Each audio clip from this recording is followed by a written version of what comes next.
নমস্কার বন্ধুরা, সাথীতে ইউটিউব চ্যানেলে সবাইকে স্বাগত। স্বাধীনতা দিবসের সংক্ষিপ্ত ভাষণ।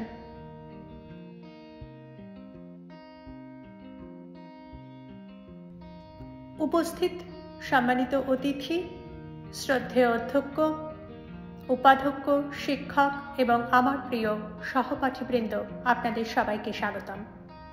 আজ 15ই আগস্ট, ভারতের স্বাধীনতা দিবস।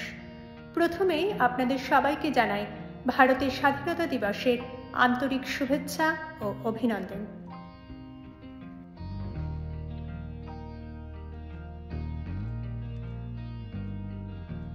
এই বছর আমরা আমাদের দেশের ৭৯তম স্বাধীনতা দিবস উদযাপন করছি।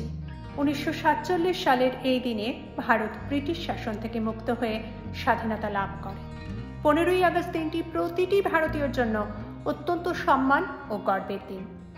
স্বাধীনতা দিবস ভারতের একটি জাতীয় উৎসব।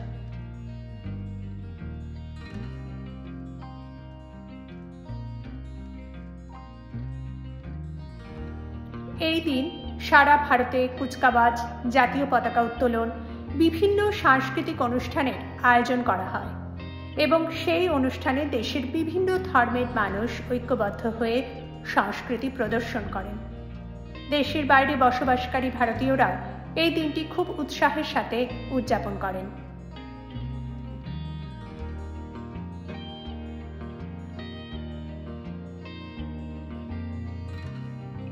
আমরা কৃতজ্ঞ মহাত্মা গান্ধী, নেতাজি সুভাষচন্দ্র বসু, ভগৎ সিং, বাল গঙ্গাধর তিলক, জওহরলাল নেহেরু, লালা লাজপত রায়, সরোজিনী নাইডু, মঙ্গল পাণ্ডে, তাঁতিয়া টোপি, চন্দ্রশেখর আজাদ, সুখদেব, বিসমিল এবং আশফাকুল্লাহ খান সহ সকল মহান স্বাধীনতা সংগ্রামী সন্তানদের কাছে, যারা ইংরেজদের বিরুদ্ধে লড়াই করে দেশের স্বাধীনতা এনে দিয়েছেন।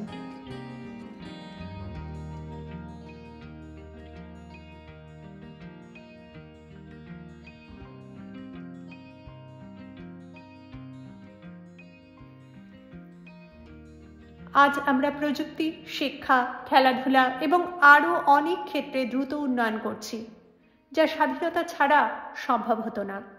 আমরা সৌভাগ্যবান যে আমরা একটি স্বাধীন ভারতের মাটিতে জন্মগ্রহণ করেছি।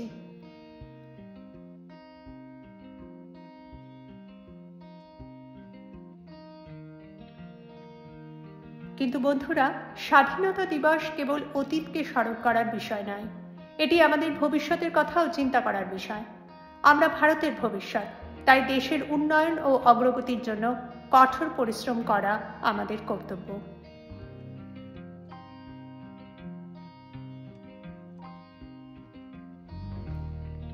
এই বিশেষ দিনে আসুন আমরা আমাদের মাতৃভূমির কাছে প্রতিজ্ঞা করি, আমরা আমাদের দেশকে বিশ্বের সেরা দেশ হিসেবে গড়ে তোলার জন্য যথাসাধ্য চেষ্টা করব। ধন্যবাদ। জয় হিন্দ, জয় ভারত, বন্দে মাতরম।